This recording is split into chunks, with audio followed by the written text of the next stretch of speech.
நண்பர்கள் அனைவருக்கும் சிற்றுணா தேடலின் அன்பான வணக்கங்கள். இன்றைக்கி நம்ம பண்டிகை கால சமையலான பால் கொழுக்கட்டை தாங்க செய்ய போகிறோம். பால் கொழுக்கட்டை எப்படி சிம்பிளாக டேஸ்ட்டாக செய்கிறதுன்னு நான் ஸ்டெப் பை ஸ்டெப்பாக சொல்லியிருக்கேன். நீங்கள் நம்ம சேனலை முதல் தடவையாக பார்க்குற நண்பராக இருந்தால் கண்டிப்பாக நம்ம சேனலை சப்ஸ்கிரைப் பண்ணிக்கோங்க. பக்கத்தில் இருக்கிற பெல் ஐக்கானை கிளிக் பண்ணி ஆல்னு செலக்ட் பண்ணிக்கோங்க. அப்போ தான் நான் அப்லோட் பண்ணுற வீடியோஸ் எல்லாமே உங்களுக்கு உடனுக்குடன் கிடைக்குங்க. இந்த கொழுக்கட்டை செய்ய தேவையான பொருட்கள்: இந்த கொழுக்கட்டை செய்ய ஒரு அடி கனமுள்ள பாத்திரம் எடுத்துக்கணுங்க. நம்ம எந்த கப்பில் மாவு எடுக்கிறோமோ அந்த கப்பில் 1.5 கப் அளவுக்கு தண்ணி சேர்த்துக்கலாம். இது கூட நான் 2 டேபிள் ஸ்பூன் அளவுக்கு நெய் சேர்த்துக்கலாங்க. நெய் சேர்க்குறப்ப இந்த கொழுக்கட்டை வந்து நல்ல மணமாகவும் இருக்கும். மாவு சேர்க்குறப்ப வாணலியில் மாவு ஒட்டாமல் இருக்குங்க. இது கூட 1/4 டேபிள் ஸ்பூன் அளவுக்கு நம்ம உப்பு சேர்த்துக்கலாங்க. கொழுக்கட்டையில் ஸ்வீட் பிடிக்கிறதுக்காக நம்ம 4 டேபிள் ஸ்பூன் அளவுக்கு நாட்டு சக்கரை சேர்த்துக்கலாங்க. அப்போ தான் கொழுக்கட்டை நம்மளுக்கு இனிப்பாக கிடைக்கும். இப்போ தண்ணி நல்லா கொதிஞ்சு வந்துருச்சு. இது 1 கப் அளவுக்கு பச்சரிசி மாவு சேர்த்துக்கலாங்க.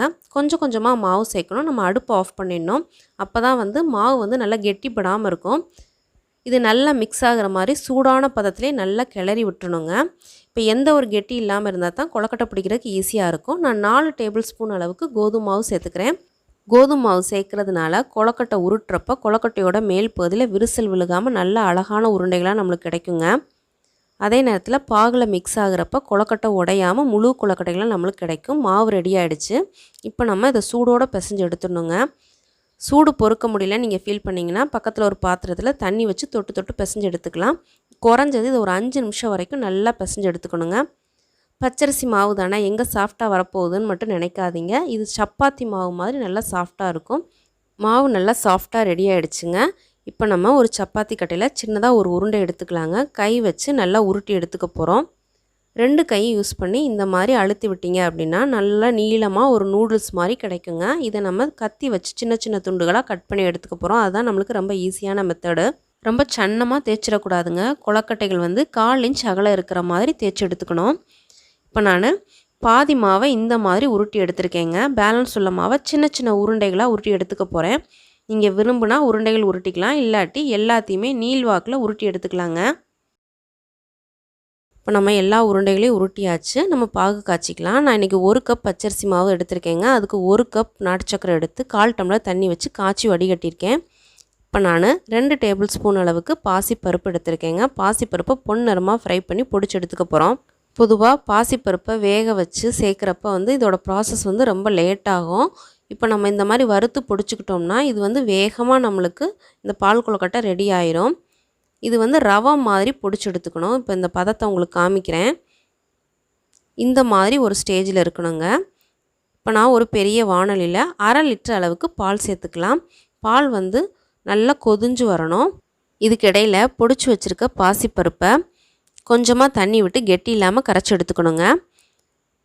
பால் ஆடை பிடிக்காத மாதிரி நல்லா கிளறி விடணும். ஆடை பிடிச்சிட்டா கொழுக்கட்டை நல்லா டேஸ்ட்டாக இருக்காது. அதனால் கிளறி விட்டுருங்க. இப்போ நம்ம பேஸ்டாக்கி வச்சுருக்க பாசிப்பருப்பை இதில் சேர்த்துடலாம். இந்த மாதிரி பேஸ்ட்டாக சேர்க்குறப்ப பருப்பு அங்கங்கே கெட்டிப்படாமல் நல்லா கரைஞ்சி நம்மளுக்கு வெந்து கிடைக்குங்க. பாசிப்பருப்பு நல்லா வறுத்து பொடிச்சிருக்கிறதுனால வேகமாக வெந்துடும். அதே நேரத்தில் நல்ல மணமாகவும் இருக்குங்க. இப்போ நம்மளுக்கு பாசிப்பருப்பும் பாலும் சேர்த்து வேகிறப்ப அடி பிடிக்க ஆரம்பிக்கும். அதனால் நம்ம அப்பப்போ கரண்டியை விட்டு நல்லா கிளறி விட்டுக்கிட்டே இருக்கணும். குறைஞ்சது ஒரு 5 மினிட்ஸாவது நல்லா வேகணுங்க. பாசிப்பருப்பு மலர்ந்த மாதிரி ஒரு ஸ்டேஜ், அதான் ஒரு சரியான ஸ்டேஜ். இப்போ எடுத்து பார்த்திங்கன்னா தெரியும். இந்த மாதிரி ஒரு ஸ்டேஜில் ஒரு கொலன்னு ஒரு பதத்தில் நம்ம கொழுக்கட்டைகளெல்லாம் சேர்த்துக்க போகிறோம். கொழுக்கட்டைகள் இந்த சூடாக இருக்கிறப்பவே சேர்த்துக்கணும். கொதிக்கிற ஸ்டேஜ்லேயே சேர்த்துக்கணும். அப்போ தான் நம்மளுக்கு நல்லா முழு கொழுக்கட்டைகளாக கிடைக்குங்க. இப்போ கொழுக்கட்டைகளை சேர்த்துட்டு ரொம்ப கிளறிடக்கூடாது. லைட்டாக பாலில் முங்குற மாதிரி ஒரு கிளறி விட்டுருங்க. இப்போ எனக்கு தண்ணி பத்தாத மாதிரி ஒரு ஃபீல் இருக்குங்க. அதனால் நான் 1 கிளாஸ் அளவுக்கு தண்ணி 100 ml தண்ணி சேர்த்துக்கிறேங்க. உங்களுக்கு தண்ணி ஷார்ட்டேஜ் இருந்தால் சேருங்க, இல்லாட்டி தேவைப்படாது.